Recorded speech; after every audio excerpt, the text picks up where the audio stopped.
Kakinada retired police officers association హాల్లో విశ్రాంత additional SP ఆవుల సుబ్బారావు ఆధ్వర్యంలో అసోసియేషన్ సభ్యులతో సమావేశం నిర్వహించారు. సమావేశంలో డాక్టర్ యు సుధీర్ ముఖ్య అతిథిగా పాల్గొన్నారు. డాక్టర్ యు సుధీర్ ఒక వ్యక్తికి గుండెపోటు, ఎలక్ట్రిక్ షాక్, రోడ్డు ప్రమాదాలు, నీట మునిగినప్పుడు మరియు అగ్ని ప్రమాదంలో గాయపడి ఆ వ్యక్తి అపస్మారక స్థితిలో ఉన్నప్పుడు ఆ వ్యక్తికి ప్రథమ చికిత్స ఎలా చేయాలో వివరించారు. మొదటి గంట సమయంలో ఇచ్చే ప్రథమ చికిత్స చాలా ముఖ్యమైనదని, ఈ సమయాన్ని గోల్డెన్ అవర్ అంటారని తెలిపారు.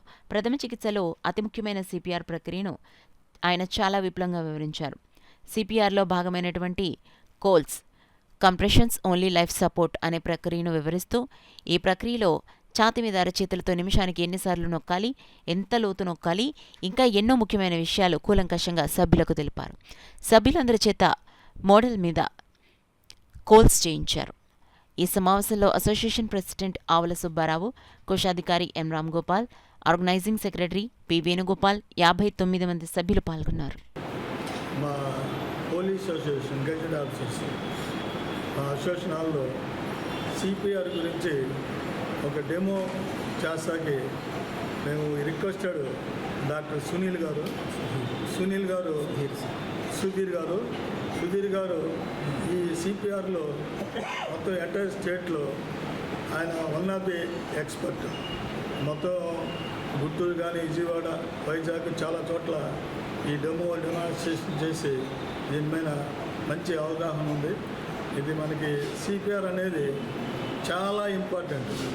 ఎందుకంటే హార్ట్ అటాక్ వచ్చి ప్రాణాపాయంలో ఉంటే సిపిఆర్ వలన మనం ఇమ్మీడియట్గా యాక్ట్ చేస్తే ఒక మనిషి ప్రాణాలు మనం రక్షించగలుగుతాం. దానికి వాళ్ళ కుటుంబంతో కూడా చాలా హ్యాపీ ఫీల్ అవుతారు. అటువంటి ప్రోగ్రామ్ని మేము ఇక్కడ మా అసోసియేషన్ కాన్ఫరెన్స్ హాల్లో ఈరోజు డాక్టర్ గారు డెమో ఇస్తారు. దానికి మా సభ్యులందరూ కూడా అందరికీ అవసరమైన ఇది కాబట్టి ఈ ప్రోగ్రాం కండక్ట్ చేస్తాం. ఆ ప్రక్రియని ఎవరు ఒక సామాన్యుడు కూడా, ఒక పామరుడు కూడా ఈ ప్రక్రియ నేర్చుకుంటే ఎవరైనా సరే ప్రాణ సంకటంలో ఉన్న వ్యక్తిని కాపాడవచ్చు. మనం అంబులెన్స్ వచ్చేలోపు మనం ఏవైతే చేయాలి, ఎటువంటి జాగ్రత్తలు తీసుకోవాలి, ఎటువంటి పనులు చెయ్యకూడదు అన్నది ఈ ముఖ్య ఉద్దేశం.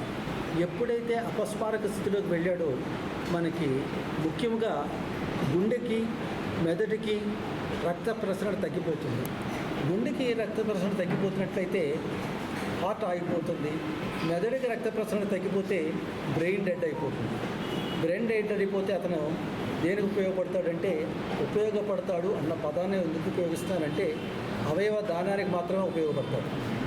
అదే బ్రెయిన్ ఇంకా డెత్ అయిపోతే కూడా ఉపయోగపడతాడు. కాబట్టి ప్రతి ఒక్కళ్ళు కూడాను ఈ సిపిఆర్ అందులో భాగమైనటువంటి కాల్స్ అన్నది నేర్చుకుంటే మన సమాజంలో ఎంతోమందికి ఇది మనం సేవ చేసినట్టు అవుతాము. ఒక ప్రాణ సంకటంలో ఉన్న వ్యక్తిని కాపాడినట్టుగా కూడా మనం ఒక తృప్తి, ఆత్మసంతృప్తి కూడా మనకు మిగులుతుంది. కాబట్టి ప్రతి ఒక్కళ్ళు నేర్చుకోవాల్సిందిగా నా మనవి.